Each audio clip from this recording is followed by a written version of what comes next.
Welcome to the Coleg Cymru ALN project webinar, Setting Targets and Monitoring and Recording Progress.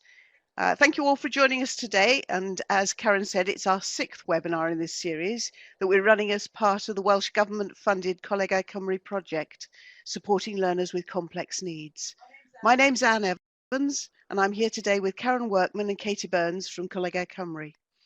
We're broadcasting from Merthyr Tydfil College, and we're delighted to welcome Lisa Thomas and others from the Merthyr ALN team. We're here to connect ALN practitioners from all over Wales, giving you the opportunity to share best practice and jointly work on some of the challenges that are facing all of us who work with learners with additional needs. Today's webinar looks at target setting and monitoring and recording progress. It's a subject that you're probably very familiar with, but today we hope to look in a bit more detail at some of the feedback from Estin following recent inspections. Katie and I are going to tell you a little bit more about RAPA, a system that's used in provision for ALN learners in England, and talk to Lisa here about how Merthyr are developing what they're doing. We'll share some of the things that you're developing in this area as well. And then Karen's going to have a look at ways of using technology to evidence learner progress. I think it's going to be a very busy session. Knowing your learners, it's essential for any session, but particularly with a webinar when we have such a big mix of people. We want these webinars to be useful and give you some new learning and develop the skills that you have. But how do we find out what you know? How do we initially assess for a webinar? Well, Karen and I are always willing to experiment. So what we've done this time is we asked you to complete a poll identifying your skills and knowledge on the topics of today's webinar. Here are the results. It's quite interesting. You can see from the pie charts there that more than half of you, that's in the blue, want to know more about Estin and what they've been saying about our provision. Half of you are confident about target setting, and that's something I think I would have expected. But a third of you want to know more about that. And more than half of you don't know what RAPA is or don't know about RAPA and want to find out about that. And 3/4 of you want more information about technology. So it looks as if we've tailored our webinar a little bit, having self-assessed you, carried out an initial assessment of your skills and knowledge. What we're going to do next is just look at current practice. And most recently, several colleges have had a visit from Estin. I always think that a visit from Estin is a bit like going to the dentist. It's not something you look forward to, but it's probably good for you in the long term. We're very lucky in Wales to have Estin providing us with reports and clear messages about the strengths and the areas for improvement. And within ILS programs, the message is that there is some work for us to do, with adequate being the grade awarded in the last 3 inspections. We were very lucky to have Richard Tyther from Estin, who spoke at the last ALNFE conference in May. And the next 2 slides are from his presentation, looking at the common areas and the common threads coming from recent inspections, the strengths and the areas for improvement. And I think there's some key messages for us here. Firstly, we've got the strengths. And you can see from this that our learners attend. They're the ones that come in every day, whether it rains or not, usually. And they feel safe in college.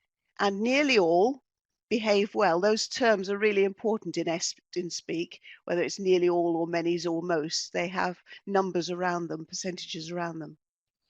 Most gain new skills and improve their literacy and numeracy. Nearly all achieve their qualification. It all sounds good. But then you start looking at the areas for improvement. You get a bit more of a picture. It looks as if we're not picking up on all the learners' needs and abilities when we initially assess them, or when we set targets for them. And it would seem from Estin that our systems to record and track progress and their destinations are underdeveloped. So what do you think it is? What do you think's happening? Is it that we've got too hung up on chasing qualifications because of funding needs and lost looking at what learners really need for the next stage within their life? Is it all becoming a little too cozy? If you'd like to put something in the chat pane, what you think is happening out there, we could perhaps have a look. Anybody want to put in a comment? Several people typing now. Melanie, NPT group coaches. We'll leave it just a moment. It's about the end result and not about how we get there. How true, yes. I think you've hit the nail on the head, NPT group coaches. Well done. Yeah, it's if you don't know where you're going, somebody said, and I think I've got it in a slide further on, then you probably end up somewhere else. And I think that's the key to it. I've also put in the notes to these slides that when after the webinar you can have a look at some questions that Richard provided us with. He provided us with a set of 10 questions that might help if you have an ESTIN inspection coming up. And it's certainly what they are looking at. Now, I'm not going to pick out all of those because they are in the notes pages, but just a few of them that ESTIN will ask. How well do current pre-entry and initial assessment processes identify learners' individual starting points? That's not an easy one because there isn't one tool that you can use to initially assess, but a very important one. How well do teachers and managers use the results of assessments to set learners' targets and monitor progress? So after you've initially assessed, what do you actually do with that information? Is it used using person-centered practice to set the targets and to monitor progress? That was number 2. There's another one here that I like. How does the model of curriculum delivery meet the needs of learners and prepare them for a life beyond college? College is almost like a transition process in itself. We talk about transition of learners coming into college, but as soon as they start, they're only here for a few years, and we have to think about where they're going next, their transition out. And there's also question 10 here. What's the vision for the ILS learning area?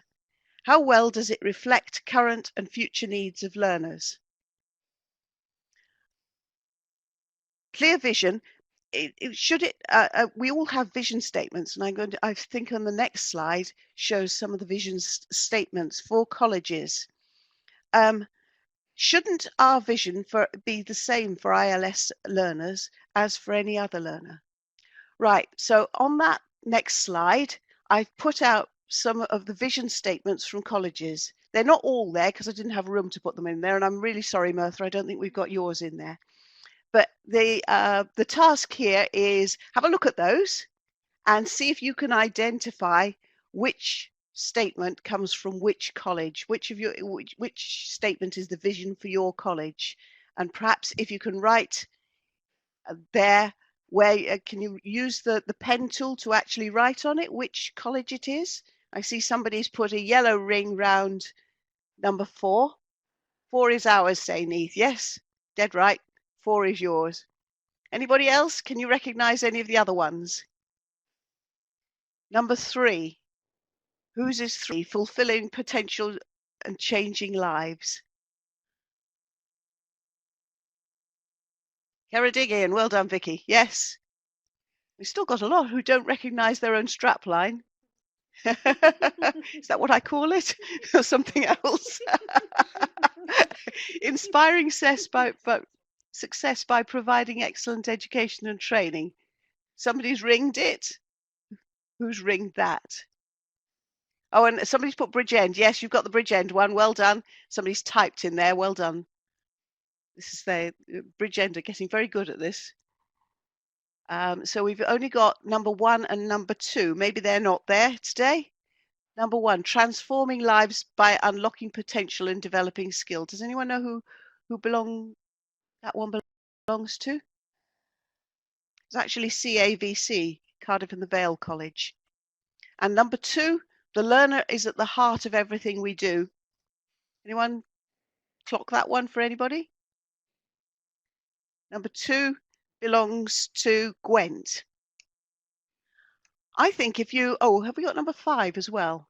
Embedding is a supportive culture of innovation and creativity, challenging everyone to develop the skills they need to build successful futures. Quite a long one, but quite thoughtful.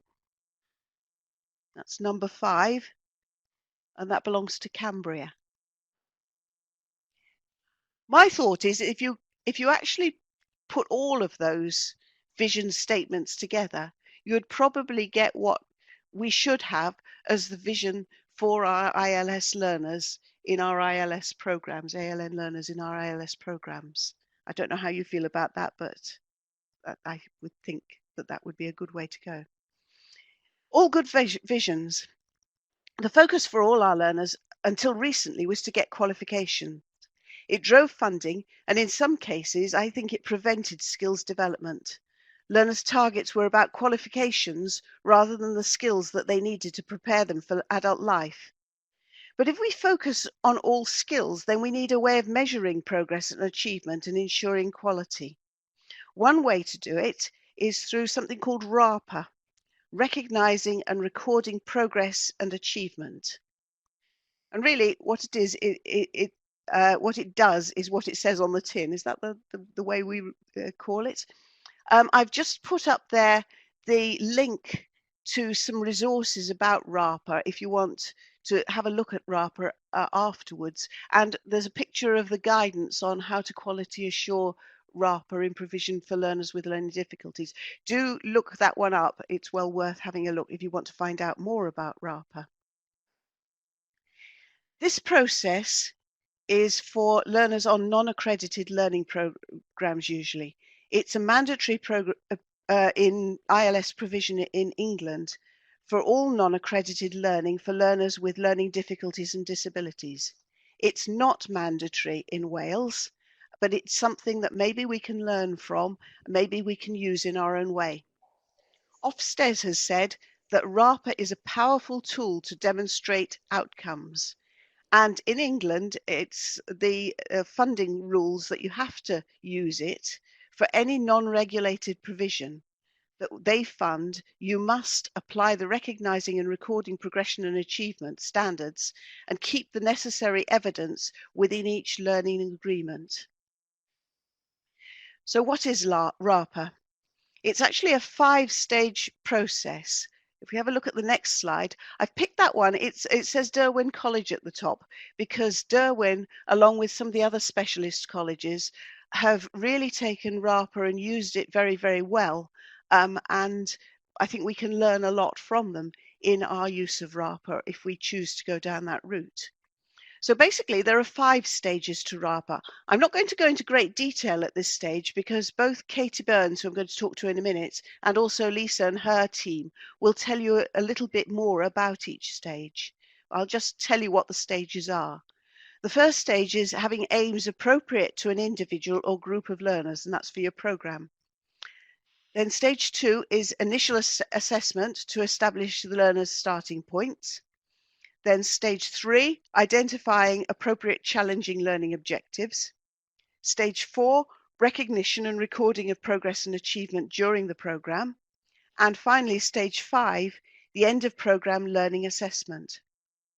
As I've said, one of the people who knows an awful lot about RAPA and its use in Wales is Katie Burns. This is Katie's first webinar.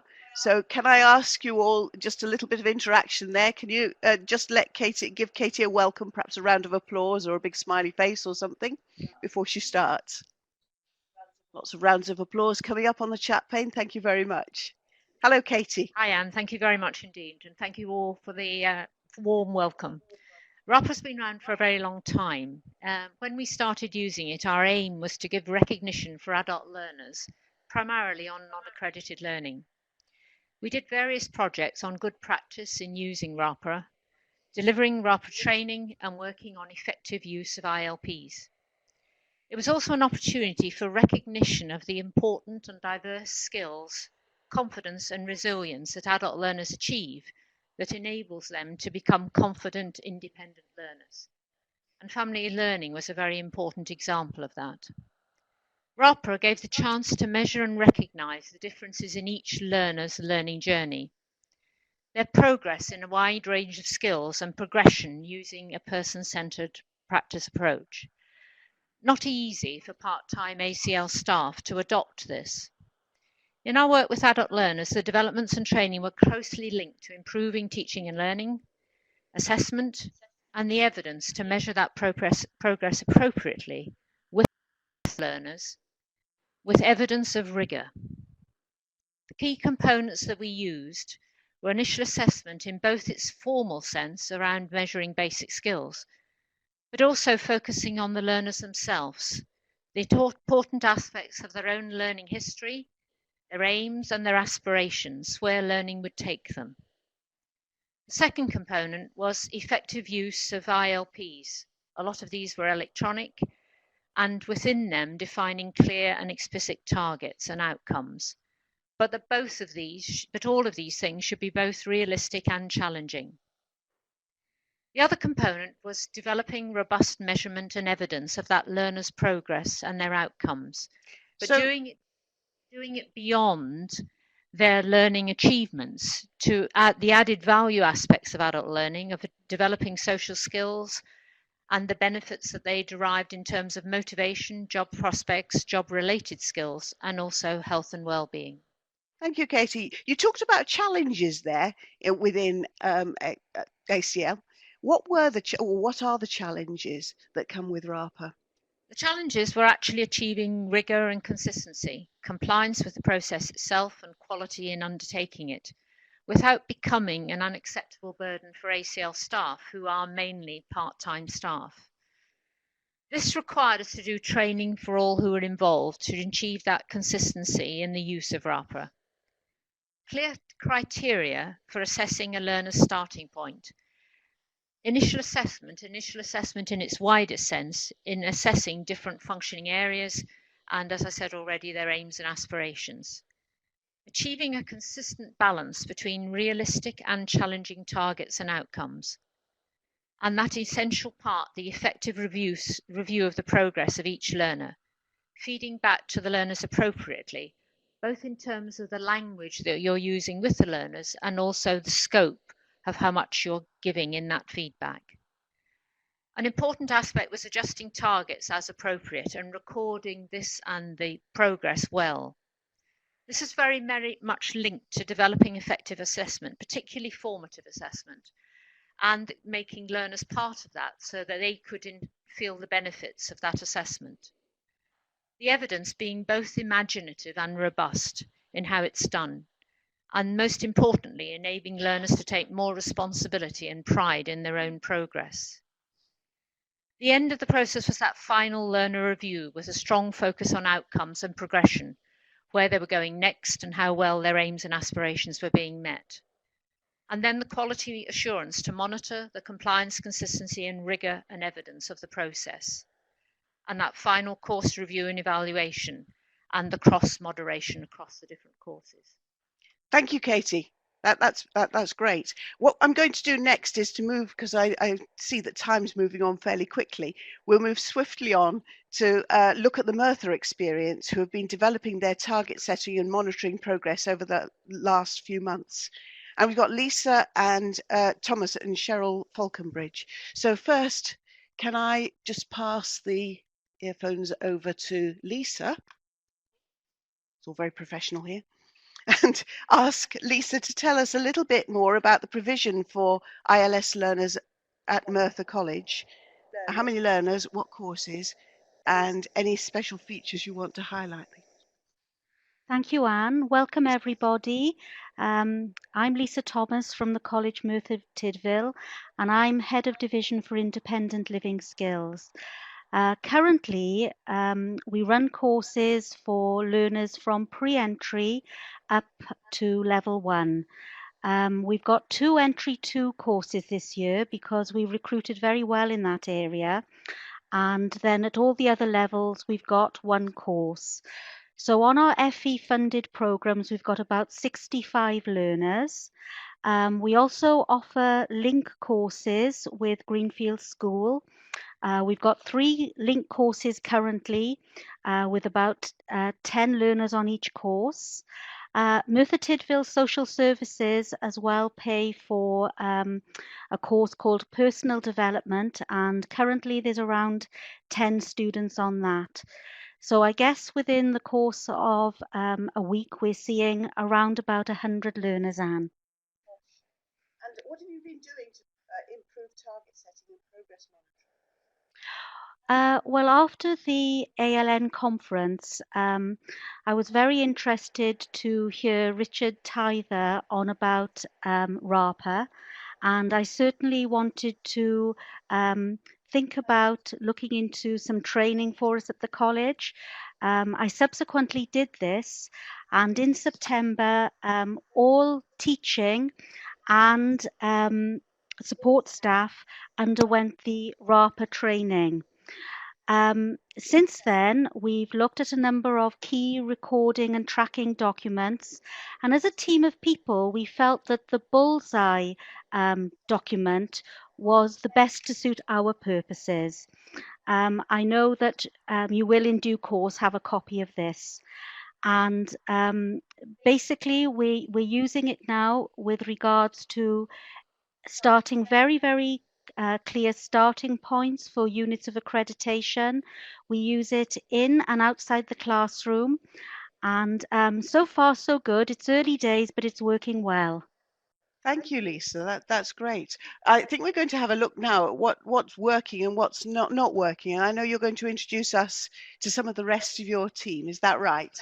That's right, Anne. I've got here today Cheryl Falkenberg, who is course tutor for our pre-entry group. And Cheryl will tell us a little bit about how she is using RAPA.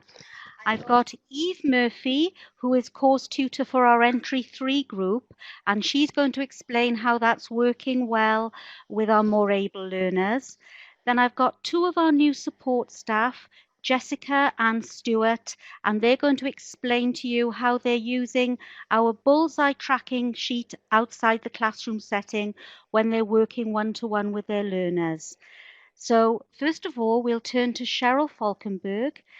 Cheryl, would you explain, please, how you're using RAPA with your pre-entry group? Thank you. I'm Cheryl Falkenberg, and I'm the course tutor for the ASDAN Personal Progress Group, which caters for learners working at the pre-entry level. Within a short space of time, we have embraced RAPA, and I've attempted to RAPAize, to coin our new phrase, the delivery of my course, so that there are systems in place to cover the 5 stages of the RAPA process. I began by establishing a clear aim for my course based on the needs of my pre-entry group.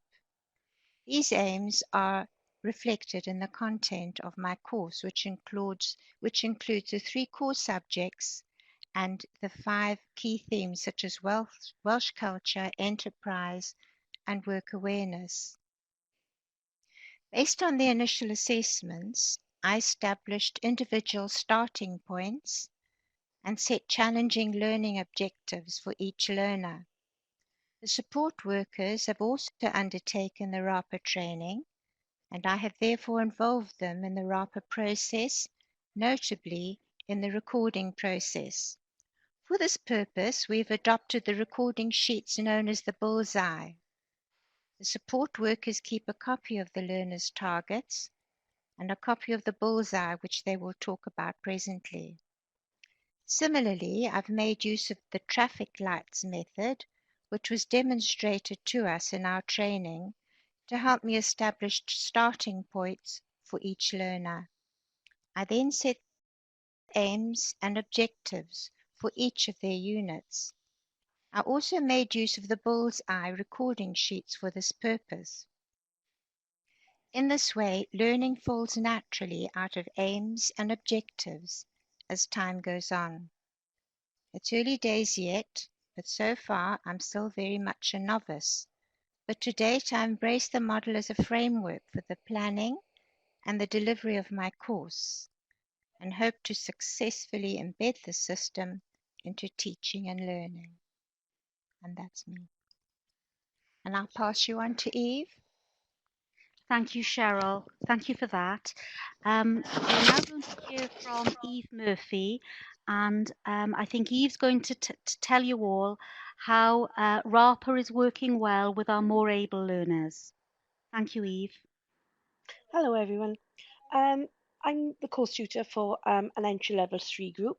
The aim of our group obviously is to move our students forward either into mainstream courses or out into the workforce.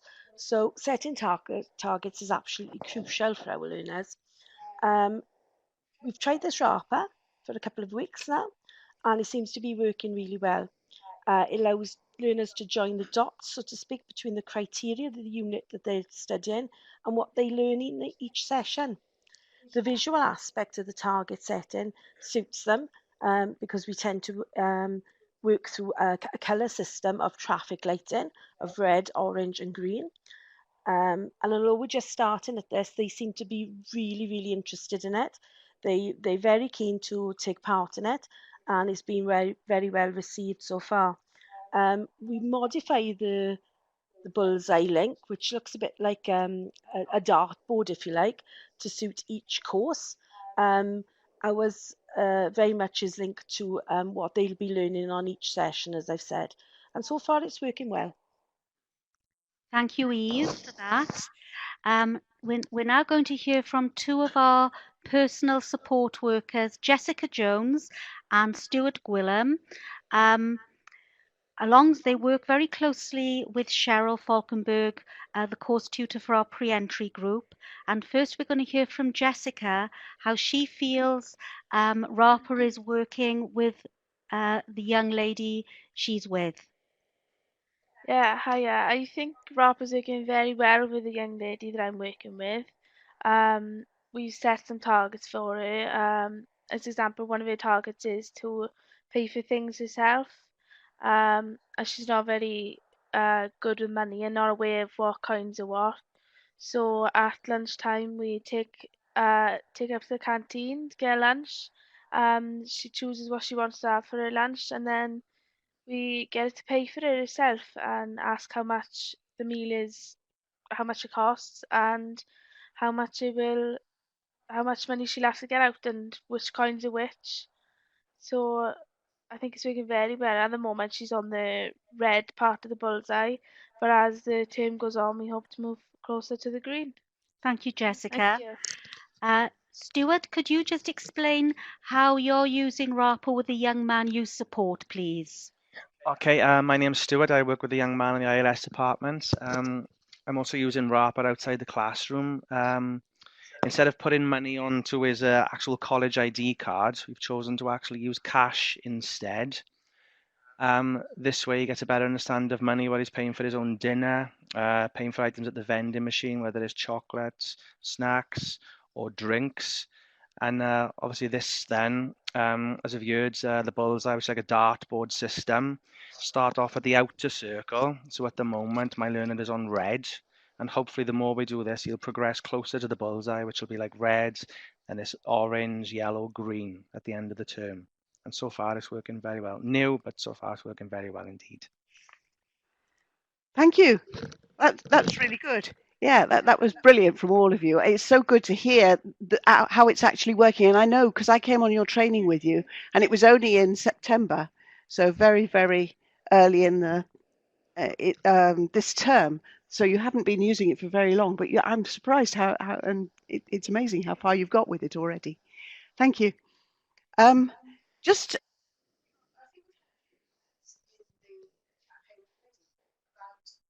people are using RAPA, but are there other ways of that people are using tracking and monitoring their learner progress? Anybody else? If you want to put anything into the chat pane, that would be great. And keep coming on with those comments. We'll have a look at them later. I'm going to move us on reasonably quickly through these next few slides because I want to have time for Karen to tell you a little bit about technology. And I know we're running short of time. The same again, have you initially assessed your ALN learners? And have you assessed them for literacy and numeracy, social skills, independent skills, digital literacy skills? What tools do you use? And that's not an easy one for particularly learners at pre-entry. We can't necessarily use the tools that everybody else uses, West, and therefore there has to be other ways of assessing them. Just because you can't use West doesn't mean to say you don't assess them, but it's how you do it. And I suspect most of you are probably coming to the end during this half term of a whole 6-week assessment period, because it's not something that you can do with ALN learners just in one day or in an hour over something. So people are putting things in there. West for literacy and numeracy for those who are able to receive it. Yeah, lots of comments coming into the chat pane. Thank you very, very much. Right, I'm going to move us on again, but do keep those things coming in. Just a couple of short slides. There's that quote from somebody called David Campbell. If you don't know where you're going, you'll probably end up somewhere else. So when you're setting targets, start thinking about what exactly is it that you're preparing that learner for. What skills do they already have? So often we look at what learners can't do, but we need to start looking, I think, more at what they can do so that we're not repeating learners. And what skills do they need for the next stage in their journey? Okay, and moving on again. Just a few ideas there for when you're working with learners, thinking about, will these objectives really challenge this learner? These also came from Derwin, by the way. So thank you, Derwin College. Am I using real life resources relevant to the learner? Will these objectives help the learner achieve the aim? And a good one up there at the top, how can I be creative in the way I feed back? And how can I be creative in the way that I evidence progress for learners? And that will take me nicely on to the next bit, which I'm going to pass over to Karen Workman, who's going to tell you a little bit more or some ideas about using technology to help with evidencing progress. Over to you, Karen. That was a very neat introduction. Thank you, Anne. So that we can just check that we've got everybody in the room, could you give me a smiley face so that we can see? I know some people have had to go back to deliver their teaching. We'll just check you're still with us. Fantastic. I can see that some people are accessing their emoticons and we're all still smiling and we're still happy. So you should be able to see a couple of photos in front of you now. Really, I use this exercise to evidence a learner who could independently put a pair of socks on. So you can see on the left hand side I have a picture of somebody wearing a pair of socks. So how do I know that that learner actually put those socks on themselves? And we often find this, and I'm not about to teach grandmother to suck eggs. I am sure many of you don't record your assessment in this way, but in the past, this is what we have seen, that if somebody's baked a cake, we will see a lovely picture of a learner standing next to a cake, or if somebody's put a pair of socks on, we will see a pair of legs, rather hairy in this case, with a pair of socks on. However, if I want to evidence the process, which reading the chat panes is what some of you have said, that actually we want to record the process, not just the end product, and that's one of the things that RAPA encourages us to do. On the right hand side, you can see the same photo. I can put a pair of socks on, but actually we have 9 other photos of the process. We can see the learner has picked a pair out of three different socks, and we can actually see that that learner is managing to put the socks on themselves. So it's just one way of using technology in rather a static way to evidence the learning that's happened. Now there are other ways that we can do that, other tools that can be used. Again, this is quite static, but this I used an app called Piccolage. You can see it down in the bottom right and left hand corners. But there must be other ways that you've been using technology before I give you some other ideas that I've had. But this is whetting your appetite. If you want to know more, or you want to actually try out using technology yourself to evidence the process, not the product, you'll need to join us on Thursday at our conference in Llandrin-Dodwells. But in the chat pane, can you just let me know ways that you're already using technology? I can see that we've got Fleur with us. Fleur, we are going to use your video in a moment, so you can actually let us know about that video, but we are going to show it in just a second. So we've got a few people typing. As you type in, I'll jog your ideas by using the next slide as well. So I can see that people are giving us ideas of how they're using technology. I've just put up there, it was a storyboard that I used for Piccolage. Our video diaries, snap, Helen. We both use looking at video diaries. iPads and Book Creator. We've got Lisa has got some ideas, so hand over to Lisa. She's got some ideas from Merthyr. Nearpod assessments. Oh, I do like Nearpod. It has been an interactive. Kahoot and videos. So again, other ways to assess. Lisa, how do you use it? Well, we use photographs. We've done that for a number of years now, but also we use little videos. We find that very useful. But we're certainly always looking for new ways. I mean, Eve, can you think of any extra, because you're a bit of a technical whiz?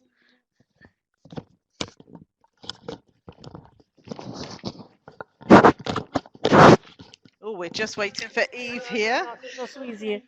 Hello, everybody. Yeah, we've just started using Kahoot. We tend to use a lot of that because that's quite interactive. The entry fees quite like it. It's really hard to get them off their phones anyway, so it's a good way of utilising that technology where they can actually use their phones in class. Excellent, thank you. I can see some other people have used Kahoot it in the chat pane as well. But again, if you want to experiment or share your good practice, please join us on Thursday. We do have a video of learners, but I'm going to move on now and leave you in suspense for this video, and we'll play you out with Fleur's learners explaining that the apps that they use. Fleur from MPTC has submitted a video of her learners using Adobe Spark. And if you have not used Adobe Spark Video before, please join us on Thursday. There we are, Anne. I think I've advertised the conference. Thank you very much, Karen. Can we have a smiley face for Karen before I just move on? Just going to move then on to the next slide. At the start, we asked you to just tell us your skills and knowledge that you had. Karen, I think you may actually need to help me with this bit.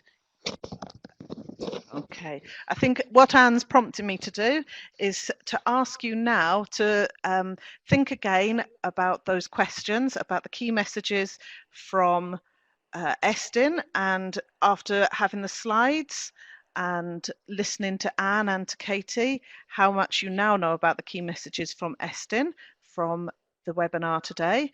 We're also looking at RAPA. You should be able to see a poll on your screen about RAPA. We're also asking how confident you feel about setting targets.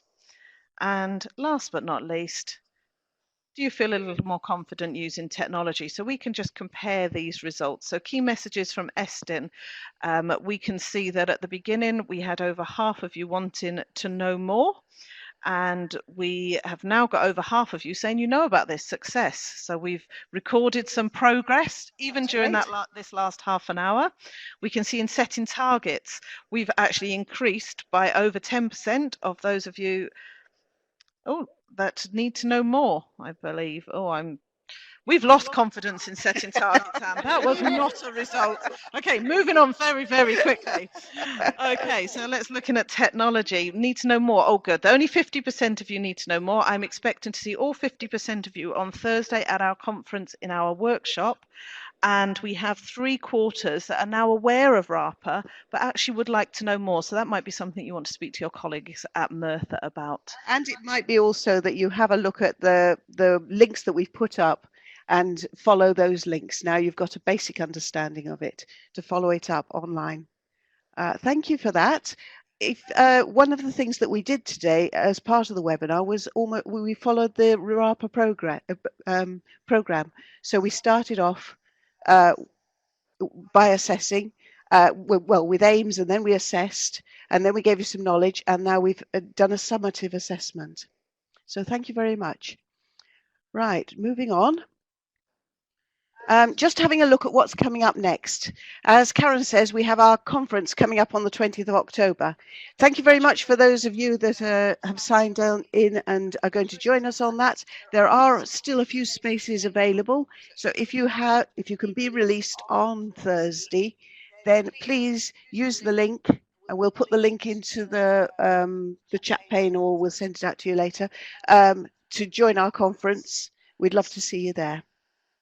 We've had the second round of regional meetings, and the dates are now set for the 5th of December, the 7th of December, and the 8th of December. And our next webinar coming up is on communication, and that will take place on November the 11th.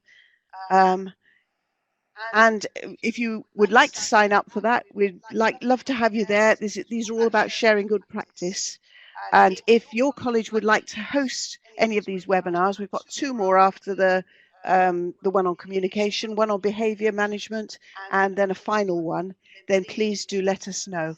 And perhaps we were looking for a venue for the communication one. I'm wondering whether CABC or perhaps Ceredigion might like to host that, because I know you've both been doing some work on communication. I've put down there about the evaluation. So Karen will put a link to an evaluation up. Please do tell us how you found this webinar, whether it was any good, and whether there are things that we need to improve with that. And finally, can I say a big thank you to all at Merthyr College for coming and helping us with this. Perhaps everybody would like to give a round of applause for our colleagues at Merthyr. And also big thank you to Katie Burns, and to Karen for supporting with for running this webinar for us. Thank you. And I think we're going to finish off with a thank you from Karen, and then we're going to have a short video from that Fleur Grigg with her learners on Gateway. No, not Gateway, Foundation Studies, have produced in NPTC Group. So I'm just going to say cheerio to everybody. Thank you all for attending, and I'll pass you over to Karen for the final bit. Thank you. And just to answer Sarah Powell, I can see you put in the chat pane about individual videos or group. You could use a mixture of both, but as Fleur's video is about to show you, it's a way of using still photos with a group of learners, and all learners have joined in the voiceover. But again, if you want to know more about that, we will be looking at Adobe Spark on Thursday. So thank you, everybody. I will play the video. After the video, I will say thank you and goodbye, and I will end the recording at that point. And we'll end the meeting. So all you will need to do is press the cross in your top right hand corner if you're on a Windows, top left if you're on a Mac. Until next time, but please enjoy this video. Help us learn. We are Lisa, Karen Baker, James, and Ellen. CoinData, you have to get the right time. You can win surprise. Candy Crush helps with colours and patterns. It's really addictive. Geometry Dash helps with counting time, hand-eye coordination. I even designed 2 levels. Name is Yamesy. Time for a exit.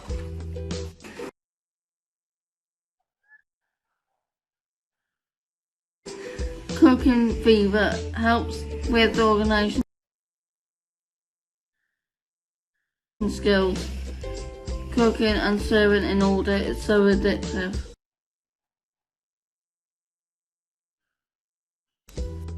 FIFA app. It's good to help me learn the rules of football.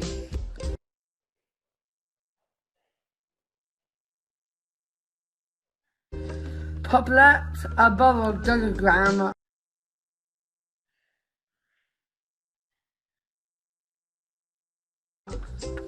App, growth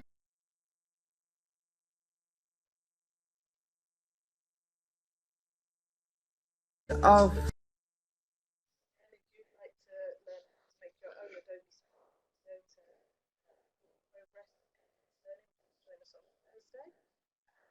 Shirley, who is the synchronized swimmer? Real all on.